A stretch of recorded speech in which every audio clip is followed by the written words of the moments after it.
2019 brought with it some challenges, especially on the violent crime front. Chief Putney is going to go into those challenges in great detail in just a couple of moments. But he's also going to discuss the tremendous work, the commitment, and the opportunities that also occurred back in 2019 and how we leverage those. He'll outline those crime statistics, the yearly crime statistics, provide important context around those crime statistics, assign very important perspective and data that everyone should really pay close attention to. I think the bigger thing that should really get lost on any of us is that, you know, this goes beyond percentages. Crime impacts people, and none of us should ever lose sight of that. So with that, I'd like to introduce Police Chief Kurt Putney.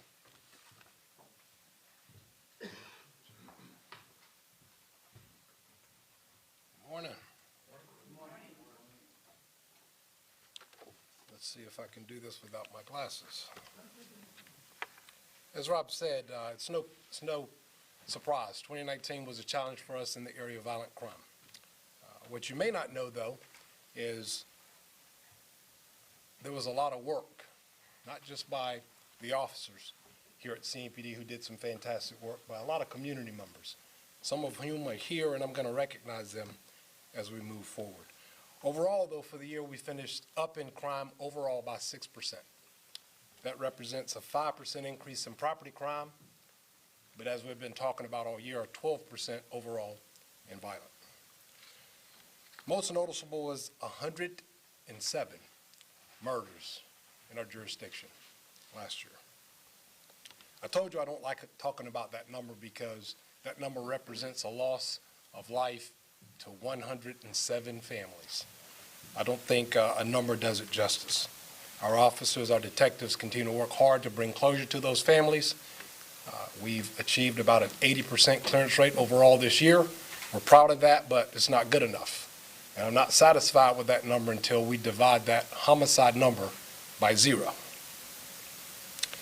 You might ask, why do we have so many? I wish I could answer that question. What I can tell you is the reasons were petty, minor arguments over drugs, over social media posts, over small amounts of money, $20 in some situations. So all of those are tragic losses of life over very, very minor disagreements. No surprise that preventing violent crime is a high priority for us. Crime prevention is our mission. That's not a soundbite, that's an absolute fact. That's how we approach it. Just to give you some context around the work that our officers committed to and accomplished over the year of 2019. More than 3,000 violent suspects were arrested last year. That's an increase of about 19% in the year before. They made 18,000 arrests. 18,000 arrests overall, representing a 6% increase over 2018, and 2018 was a productive year as well. They took 2,100 illegal firearms off the street. That's 240 more than the year before, and again, 2018 was a productive year. Here's something you might not know when we talk about de-escalation. We talk about our engagements. 10,700 armed encounters. 10,700 people with weapons, guns, were encountered by our officers in 2019. All but 5 were successfully de-escalated. Again, that's 10,700 times our officers put their lives on the line for you. They also engage with the community about 200,000 citizen contacts in the course of the year, 400,000 calls for service, a total of about 600,000 total interactions across this jurisdiction. With 600,000 interactions, we only had 121 complaints of misbehavior. 75 of those were self-reported. So if there's any idea that we don't police ourselves, you're mistaken. talk about the 121 complaints, but I also have to mention we were up by 8% in commendations, a total of 485 times. Members in this community reached out to officially say thank you to a police officer. I encourage us to do that even more often. Make no mistake, there was a lot of work to be done in 2019. And I can tell you, I want to show you actually a few of the people who did some of that work. They represent the masses. Officers like Officer Taylor with the University City Division. Officer Taylor, where are you, sir? Don't be so calm. This isn't a funeral. It's okay to clap for the work that they've done when we talk about their work. Thank you. Officer Taylor de-escalated a situation, one in which he encountered an armed subject on a robbery call of a Goodwill store. That was one of the many de-escalations, the over 10,000 that I spoke of. Congratulations to Officer Taylor. You can go back now. As he goes away, I'd like to call Officer Balcom from the Independence Division up.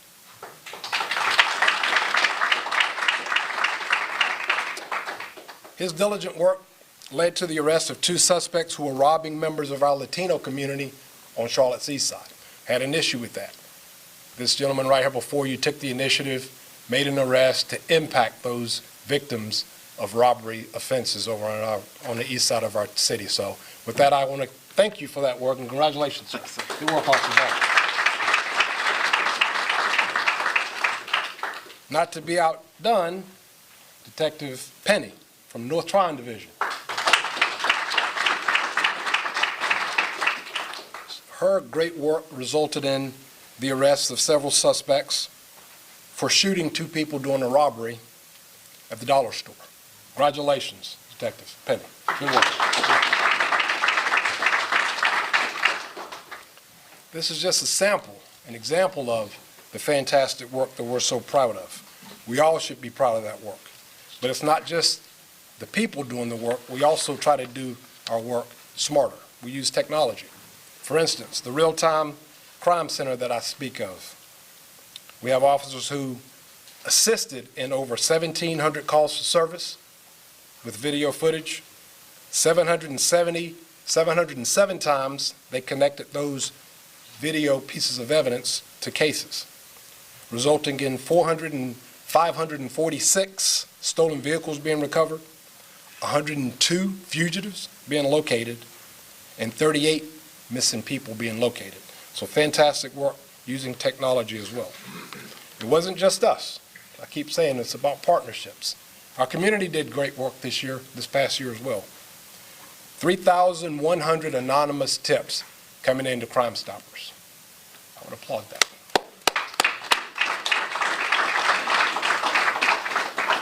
That work, initiated by community members, led to the arrest of 111 suspects. The crimes range from assaults, minor assaults, up to robbery, and even to homicide. It resulted in 19 illegal guns coming off the streets of Charlotte. Yes, thank you. I do have somebody who's not asleep. The payout to community members for this anonymous information was in excess of $22,000. To our Crime Stoppers Board, we can't thank you enough for that work.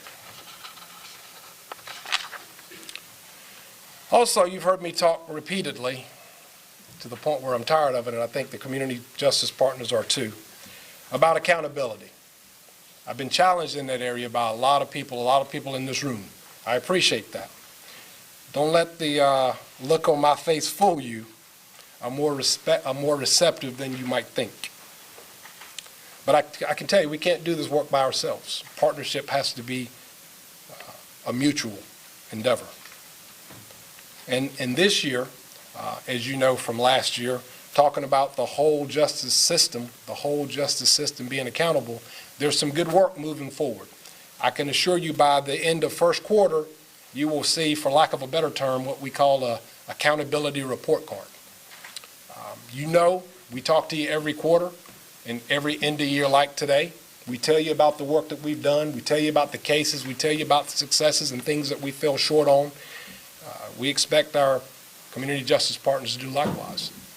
I can tell you, last month, I got a firm commitment from the district attorney and the chief judge from Meriwether and Chief Judge Elizabeth Trosh that they're going to come on board and do that as well.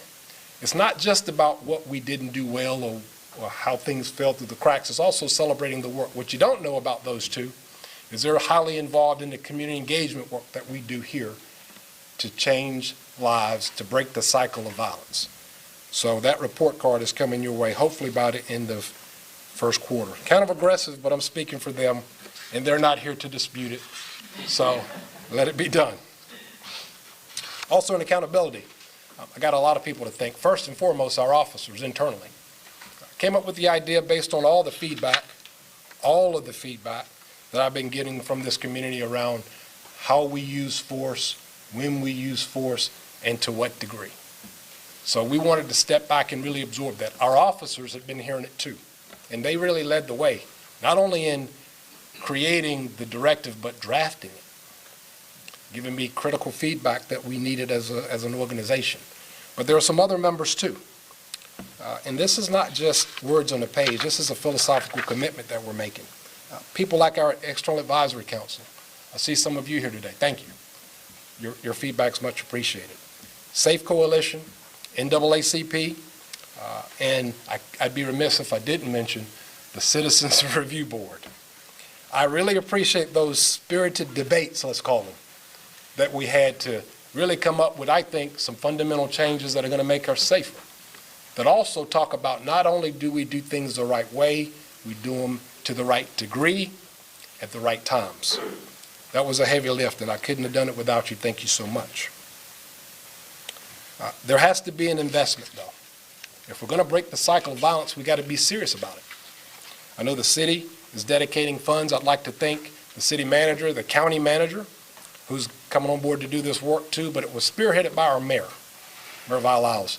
Mayor, thank you for that leadership. There we go. We're getting better. We're getting better. Or I just think they like you, Mayor. They don't like me as much. And right now, we don't have a title, but it's going to be the violence reduction strategy that we're implementing. It's going to be community-based, evidence-based, and community-supported. Community-supported. It has to start there. We're a community policing organization. It's going to be data-driven. So this will not be random sweeps. This will be strategic and intentional. And it also has a commitment that we need for funding. The city has been doing a lot of work in this area. There was a pilot last year. Lacey Williams is not here. Have to mention her name with the Jump Start grant. Fantastic work. The city manager has committed $500,000 to that. I'm asking the county to commit some funds as well. I'm not going to commit them today, but you know where to find them, because this work is not for free. Although some people have been doing it, basically robbing Peter to pay Paul. People like Sean Corbett and Big Red, barbers, local business people, using their own money to help mentor people and bring people into their line of business to be barbers. Sean Corbett, who you've heard me talk about like a brother to me, who is the mastermind behind Cops and Barbers. He even connects one of his fledgling barbers to our rookies in the police academy. So they go through together to build deep relationships. Nothing that we do should be surface level. But he should not be begging for funding for that work. The funding should go to people such as those. Greg Jackson, Hill Charlotte. Where are you, Greg? You can clap for yourself. I can't say enough. Greg was a know-it-all protester who had plenty of words for me a few years back. My challenge to him was meet those words with your work. On the east side, he has done just that. Appreciate it, brother.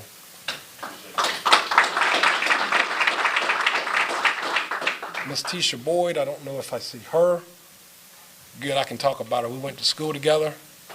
She is an amazing woman doing fantastic work with the Promise Youth Development. She doesn't turn anybody away. Basically, from 6 to 18, she's working with young people, teaching them how to break that cycle of violence, how to become successful members of our community. Thank you, Ms. T. Arkevius Armstrong. It feels like family, y'all, and I apologize for that, but I told you we do deep relationships. He's a person who spent time incarcerated and now is breaking the cycle to prison by the work he's doing in some of our most challenged schools and out on the streets of Charlotte. Hats off to him as well. Jamal Tate, who's one of our entrepreneurial ambassadors, I believe, with inspirational insights. He's doing work with those first-time low-level nonviolent felons who we start from the beginning. There's 100 hours that they do in their summer, their weekends, and when they graduate, the DA, Mr. Merriweather, even gets the charges dismissed and walks them all the way through to expungement to give them a true second chance as they deserve it. Thank you to Jamal Tate. We can clap for him too.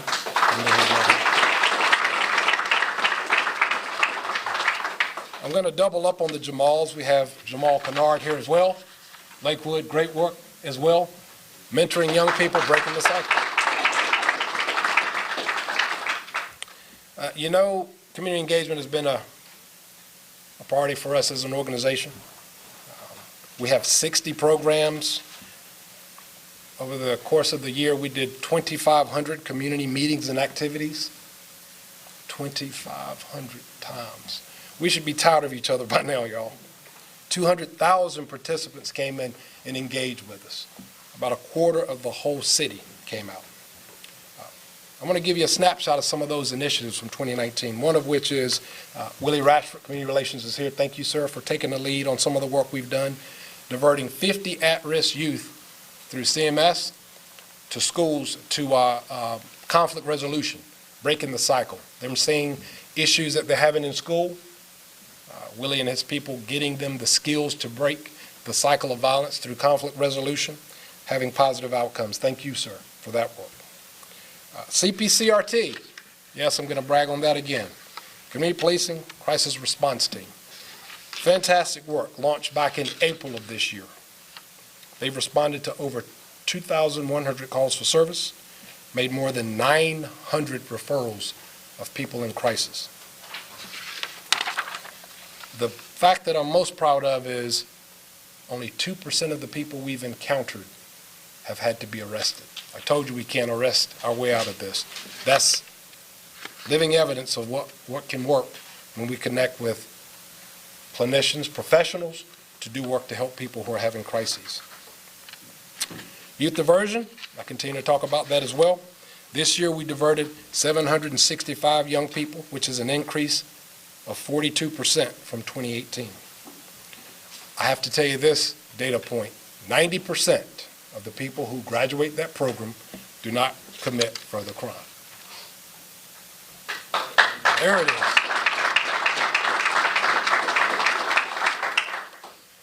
Near and dear to my heart, the Youth Envision Academy. It's an 8-week program where we show youth, it's about 20 kids, all of the opportunities that they have in the private and public sector here in Charlotte for employment opportunities. This year, we graduated 40 because the private funders, and I'm going to call them out, the Gamble Foundation and Honeywell, new to the city, are committed to funding this program for the next 3 years. Congratulations for that partnership. Right Moves for Youth, started by one of our own, Officer Sheppelgrell. 1,600 students participated. 99% were promoted to the next grade level. 99%. That's a big deal.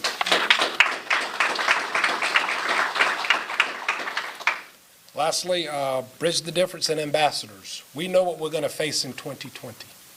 We know in August we're going to have the Republican National Convention, and one thing we wanted to do was prepare our people internally for what we're going to experience from external forces. We know it's coming. Bridge the Difference. We had 32 events and activities. 32, y'all. 32. 5,000 people we encountered and participated. We have over 450 volunteer ambassadors, some of which are here. Thank you for your service. Thank you. Their role is pretty simple. They're going to greet people, they're going to smile, they're going to show people where to eat and spend their money in our city, and then we're going to escort them back to the airport and let them leave. Looking forward to a great year there. In closing, 2020 is going to be a big year for us. It really is. I've given you some numbers, but the story behind the numbers are the lives that are positively being impacted by the partnerships and the work we're doing to prevent crime. There is plenty of crime to respond to. We shall continue to do that. Our officers, I told you the data points, are doing some fantastic work to that end.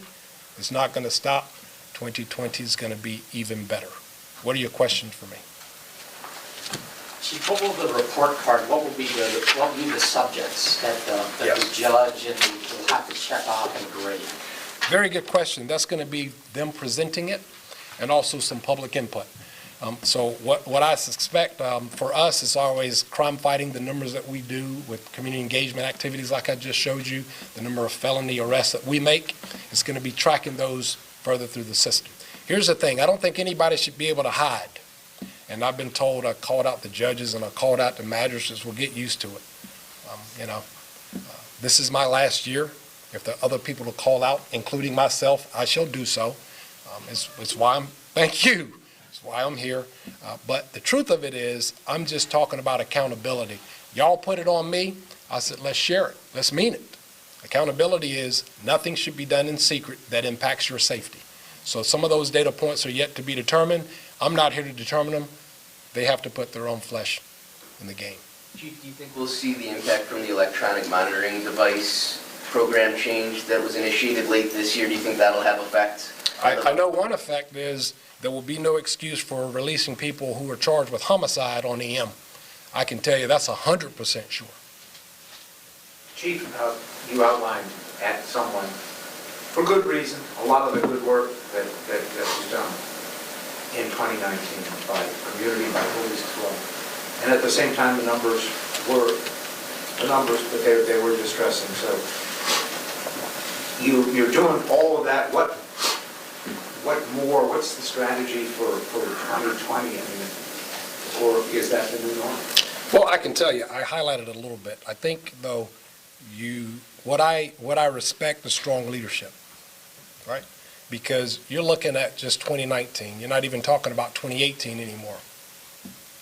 When 50-plus people lost their lives to homicide. We almost doubled it in 2019, so it became a big story to you.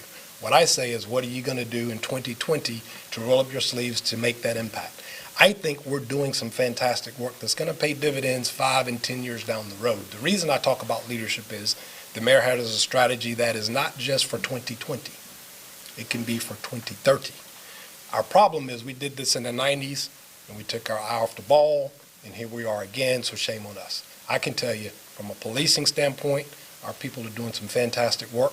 I highlighted some of the community work. Now it's time to fund that work, scale it up, and continue to reduce the numbers that way. That's the only way to do it. You got to maintain. Because if we're down by 50% this year, and in 2021, when y'all are talking to whoever your police chief is about what happened to us, shame on you. We as an organization, we as a community have more work to do. And the point is, you got to be strategic in how we do it. I think the mayor has a good plan for that. Chief, we heard about the 4 hotspot areas in that city report. Can you talk about, will any changes be coming to those 4 areas from the police perspective now that we have a little more information about the characteristics of those areas? So again, it's strategic. What we're going to do is respond to the highest crime types there, but we're also going to engage with community members, some of whom I highlighted earlier, and it's going to be this dual work. The issue, though, is we have to be able to scale that proactive work up to prevent crimes in the first place. I don't know that you'll see more from us that will be visible as much as you'll see more engagement from the community that you can then actually do ride-alongs with them that without us checking your backgrounds and making sure you haven't committed any crimes recently. I think it's a better opportunity for you to really see the work, but you need to see it from the community's perspective this time. You might not see as much visibly change from us. You spoke about the RNC coming up, going to be obviously very busy with protesters. There was someone arrested for protesting at UNCC with a megaphone. Yes. Is that how that's going to be handled when the RNC comes? Are there plans for how protesters, probably with megaphones, will be handled? If you violate the law, we're going to hold you accountable. No question about it. Absolutely, that's what we're going to do. The issue is we have a permitting process that you must abide by, and if you're in violation of noise, then we're going to hold you accountable. I would not be surprised to see if that happens more in the future. Wouldn't be shocked at all. Chief, aside from community tips, Crime Stoppers, that type of thing, what else can and will CMPD do about the issue of illegal firearms, which I understand are used commonly in these homicides we're seeing? Well, what more can we do besides take off 2,100 off the street? We can't keep people from making them. I think the issue's going to be bigger than us. I think we've committed and we're doing every year more and more from a law enforcement end. I think the question could come back to the public. That's not really a question for us to answer. I don't make laws, we enforce them. And our officers did a fantastic job doing that this year. Chief, are there any efforts being made to make sure body cameras are working properly? Yes. Can you talk about what? I mean, that's a pretty broad question. We review about 1,000 hours a month. We have a whole team that does it. We've committed a whole chain to that work. We're expanding and being more specific in how we do that from a administrative end, meaning we're going to review the results of those because you start first, you see what the issues are, then you start to tighten up on some of the repeat issues that you see, and there'll be more of that this year. Again, most of that it's already underway. There's an accountability component already baked into that system, so we're going to continue doing that work. For some of the award money for... Who are you with, by the way? Are you just somebody that just showed up today? Who is this? Okay, go ahead, ma'am. I just want to know who I'm talking to. I'm Katie. Hey, Katie. Kerr, good to meet you. The other day, we received news that there would be a $21,000 reward for anyone with information that led to the arrest of someone in the Scott Brooks case. Yes. How does that figure compare to other unsolved cases? And where exactly does that money come from? I know that some of it is FBI funds, right? Yes, it is. It's a mixture. It's FBI, Crime Stoppers, and then sometimes the members of the public. We've had that in the past, too. It's significantly more than normal for a homicide. And here's the issue. This is why I talk about the numbers. It bothers me that we're going to put more value on any given life. We've got 107 people, 107 families decimated, so I don't get into that as much as saying it's a significant amount because some of these crimes shock the conscience, and that's one of them. Chief, it's Human Trafficking Awareness Month. South Carolina just released data that shows there's a huge spike in cases in there. Can you talk about what CMPD is seeing as far as that?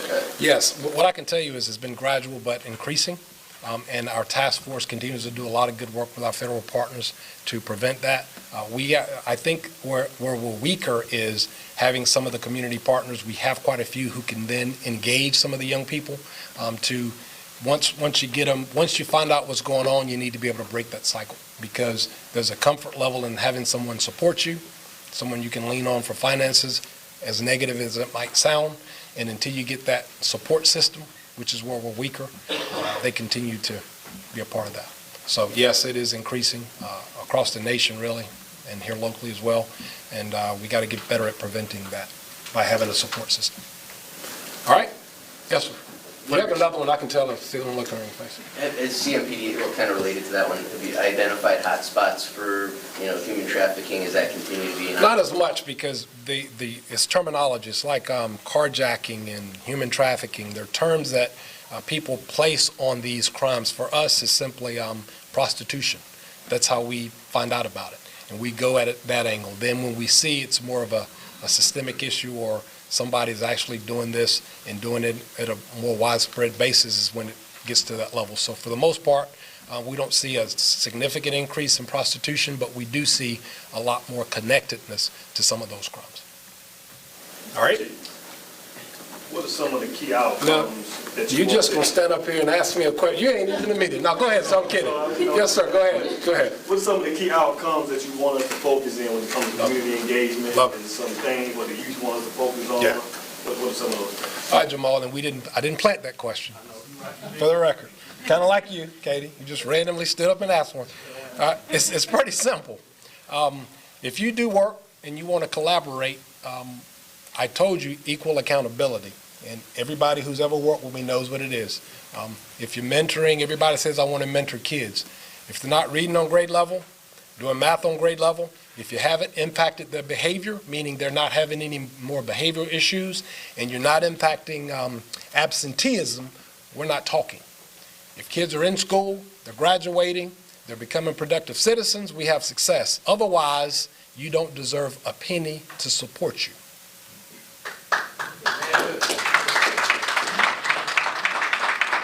Can't believe anybody clapped to that, but that's just my philosophy. Yeah, those are the outcomes. All right, anything else? Thank you all, I appreciate it. Just a point of clarification, we see Officer Blake Page here on my left from the Public Affairs Office. He will have all of the relevant data for 2019 right down to the decimal points, and any questions with regard to that report, just follow up with any of us in the Public Affairs Office and we'll be sure to get back with you. Appreciate the turnout. Happy New Year.